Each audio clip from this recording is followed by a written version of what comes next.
What's up, YouTube? MTG Angel once again, and this is the Sellers Dilemma.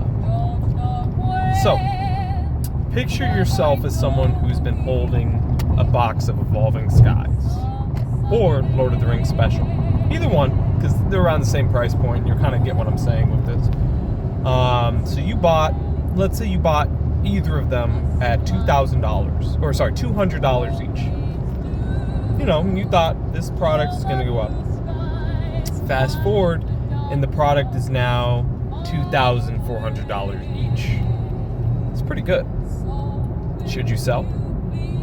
Here comes the seller's dilemma, because on the other side of this, there's someone who hasn't even stepped into Evolving Skies or Lord of the Rings Special, and they're thinking, you know what? This can still go up more. I want to buy at $2,000, $2,400. And you, being a seller, you've seen it climb this much. You know. You probably know. You've been holding it for this long because you know that it can still go up more. From $2,400 to $5,000. I mean, there's tons of booster boxes of these card games that are selling for more than $5,000, $10,000. So why can't these, even though they're modern boxes, why can't they be worth $5,000?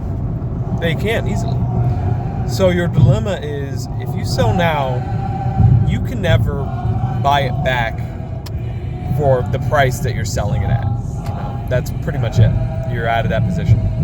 It doesn't matter if it's one box, two boxes, four boxes, even if it's just one box. That's one less box that you can sit on and hold of that product.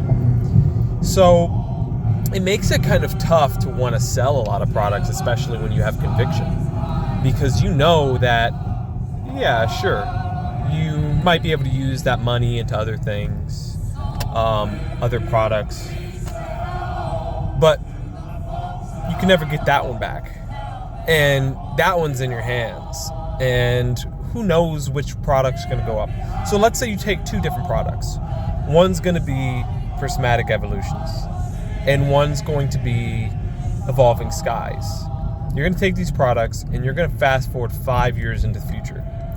Which one has gone up the most percentage-wise? You have to do percentage-wise because let's say Prismatic, a box goes from $100 to $200. Well, that's 100%.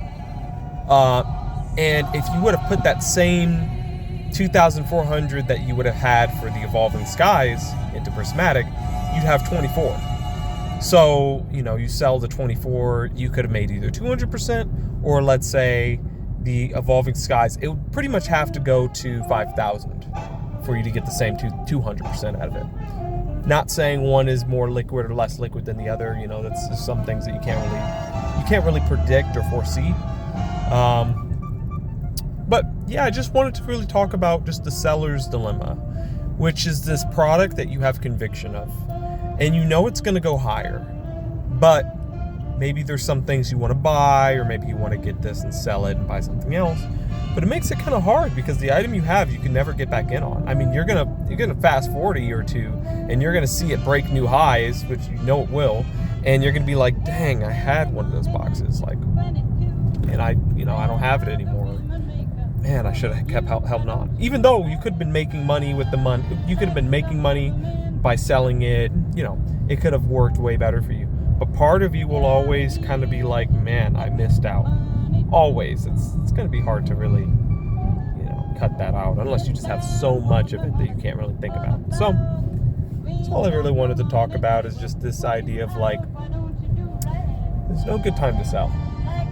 No real good time to sell. Like if you're talking about when's the best time to sell a collector box or Pokemon booster box, well, the price is just going to continuously rise forever. So that makes it really hard to let go of some of this stuff, especially when it's an IP, or if it's a product, or it's got some memories wrapped up into it. Yeah, it's hard to let go, man. That's pretty much it. Like, comment, subscribe. Let me know what products that is for you that you have a hard time selling. I think mine is definitely going to be this Lord of the Rings Special box I got sitting in the closet. Some of this Brothers War stuff, man, I don't want to let it go. I'm gonna have to eventually, you know, just to make some money. I don't have to, but I will. Some of the Brothers War will get sold. Anyways, catch you later.